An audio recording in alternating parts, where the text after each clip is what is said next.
que l'objet fondamental et final de la Révolution n'était pas, comme on l'a cru, de détruire le pouvoir religieux et d'énerver le pouvoir politique. Une des premières démarches de la Révolution française a été de s'attaquer à l'Église, et parmi les passions qui sont nées de cette révolution, la première allumée et la dernière éteinte a été la passion irreligieuse. Alors même que l'enthousiasme de la liberté s'était évanoui, après qu'on s'était réduit à acheter la tranquillité au prix de la servitude, on restait révolté contre l'autorité religieuse.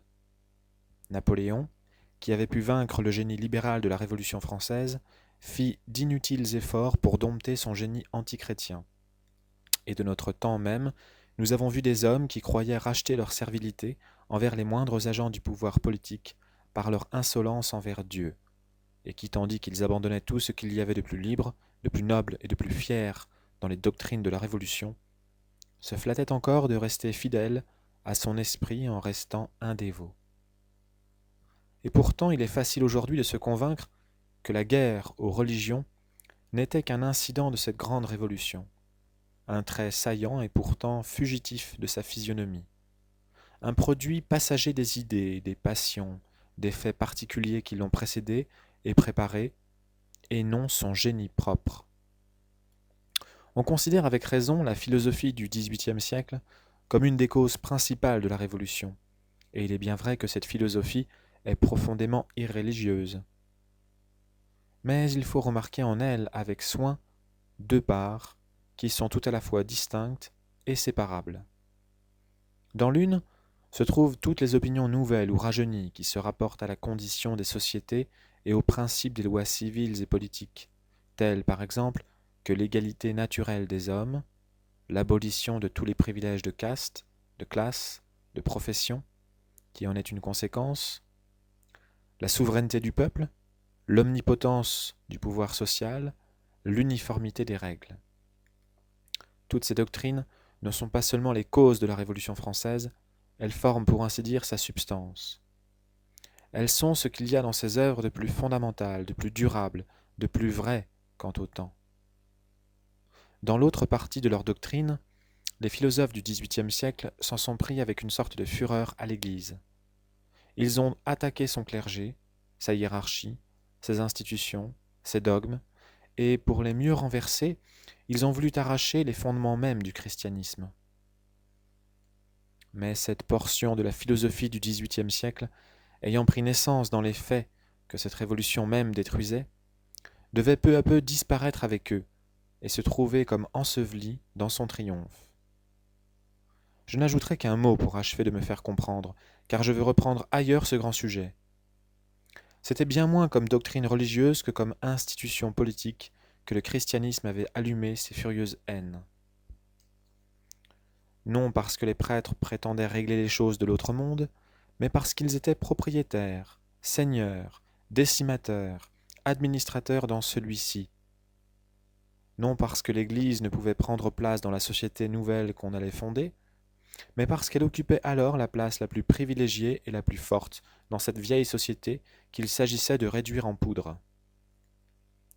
Considérée comme la marche du temps, a mis cette vérité en lumière et achève de l'y mettre tous les jours. À mesure que l'œuvre politique de la Révolution s'est consolidée, son œuvre irreligieuse s'est ruinée. À mesure que toutes les anciennes institutions politiques qu'elle a attaquées ont été mieux détruites que les pouvoirs, les influences, les classes, qui lui étaient particulièrement odieuses, ont été vaincus, sans retour, et que pour dernier signe de leur défaite, les haines mêmes qu'elles inspiraient se sont alanguies. À mesure enfin que le clergé s'est mis plus à part de tout ce qui était tombé avec lui, on a vu graduellement la puissance de l'Église se relever dans les esprits et s'y raffermir. Et ne croyez pas que ce spectacle soit particulier à la France. Il n'y a guère d'église chrétienne en Europe qui ne se soit ravivée depuis la Révolution française. Croire que les sociétés démocratiques sont naturellement hostiles à la religion est commettre une grande erreur. Rien dans le christianisme, ni même dans le catholicisme, n'est absolument contraire à l'esprit de ces sociétés, et plusieurs y sont très favorables. l'expérience de tous les siècles d'ailleurs a fait voir que la racine la plus vivante de l'instinct religieux a toujours été plantée dans le cœur du peuple. Toutes les religions qui ont péri ont eu là leur dernier asile, et il serait bien étrange que les institutions qui tentent à faire prévaloir les idées et les passions du peuple eussent pour effet nécessaire et permanent de pousser l'esprit humain vers l'impiété. Ce que je viens de dire du pouvoir religieux, je le dirai à plus forte raison du pouvoir social. Quand on vit la Révolution renverser à la fois toutes les institutions et tous les usages qui avaient jusque-là maintenu une hiérarchie dans la société et retenu les hommes dans la règle, on peut croire que son résultat sera de détruire non pas seulement un ordre particulier de société, mais tout ordre. Non tel gouvernement, mais la puissance sociale elle-même. Et l'on dut juger que son naturel était essentiellement anarchique. Et pourtant, j'ose dire que ce n'était encore là qu'une apparence. Moins d'un an après la Révolution, moins d'un an après qu'elle était commencée, Mirabeau écrivait secrètement au roi « Comparez le nouvel état des choses avec l'ancien régime. C'est là que naissent les consolations et les espérances. Une partie des actes de l'Assemblée nationale, et c'est la plus considérable, est évidemment favorable au gouvernement monarchique. N'est-ce donc rien que d'être sans parlement, sans pays d'État, sans corps de clergé, de privilégiés, de noblesse. L'idée de ne former qu'une seule classe de citoyens aurait plu à Richelieu. Cette surface égale facilite l'exercice du pouvoir. Plusieurs règnes d'un gouvernement absolu n'auraient pas fait autant que cette seule année de révolution pour l'autorité royale. C'était comprendre la Révolution en homme capable de la conduire. Comme la Révolution française n'a pas eu seulement pour objet de changer un gouvernement ancien, mais d'abolir la forme ancienne de la société, elle a dû s'attaquer, à la fois, à tous les pouvoirs établis, ruiner toutes les influences reconnues, effacer les traditions, renouveler les mœurs et les usages, et vider en quelque sorte l'esprit humain de toutes les idées sur lesquelles s'était fondé jusque-là le respect et l'obéissance. De là son caractère si singulièrement anarchique.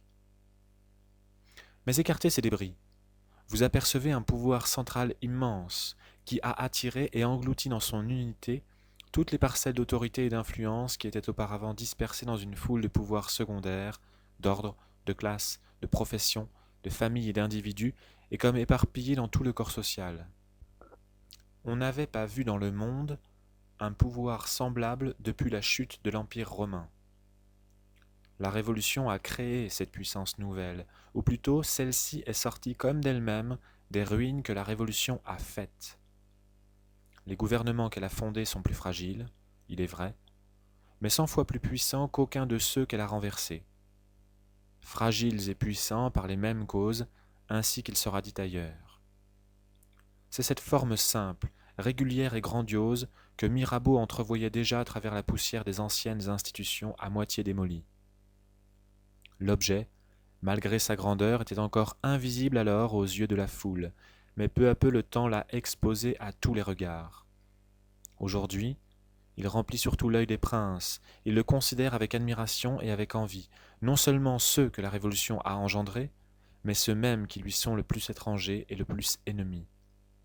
Tous s'efforcent dans leur domaine de détruire les immunités, d'abolir les privilèges. Ils mêlent les rangs, égalisent les conditions, substituent des fonctionnaires à l'aristocratie, aux franchises locales l'uniformité des règles, à la diversité des pouvoirs l'unité du gouvernement. Ils s'appliquent à ce travail révolutionnaire avec une incessante industrie, et s'ils y rencontrent quelque obstacle, il leur arrive parfois d'emprunter à la Révolution ses procédés et ses maximes. On les a vus soulever au besoin le pauvre contre le riche, le roturier contre le noble, le paysan contre son seigneur. La Révolution française a été tout à la fois leur fléau et leur institutrice.